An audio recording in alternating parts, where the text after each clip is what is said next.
The Senate voted 97-1 early this afternoon. It went to the House. The vote there was 348 to 77.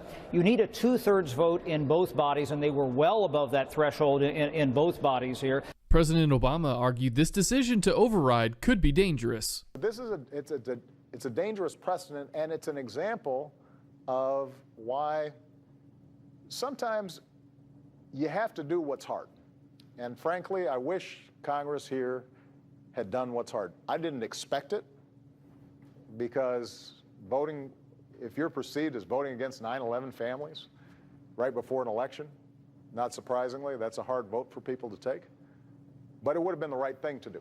This Democrat senator disagrees, arguing they closed a loophole established by the courts. What we've done here is provide justice, or at least the opportunity for justice, a day in court to the victims of terrorism.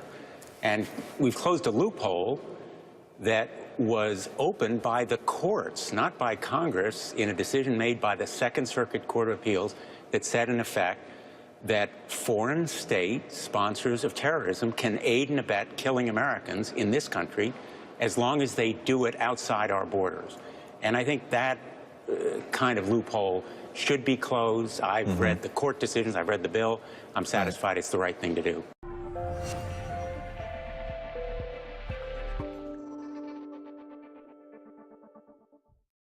I'm James Vallis. The United States Congress has voted to override President Barack Obama's veto on a bill that allows Americans to sue Saudi Arabia in U.S. court for alleged involvement in the September 11th terror attacks.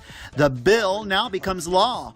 The Senate voted 97-1 to override the veto, with Senate Minority Leader Harry Reid being the only one to vote in opposition. The House of Representatives later also voted to override the veto, after which the bill became law without the president's signature. The bill is highly controversial and faced fierce opposition from the White House, which warned that the legislation will diminish sovereign immunity and could open the door for foreign governments to prosecute the U.S. government and its employees in their own courts.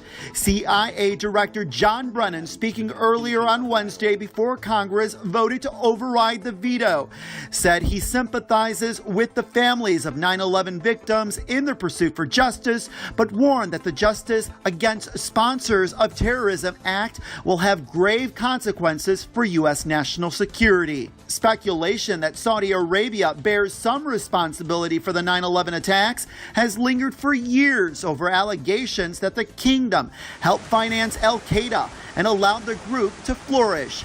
Saudi Arabia has categorically denied any involvement in the attacks.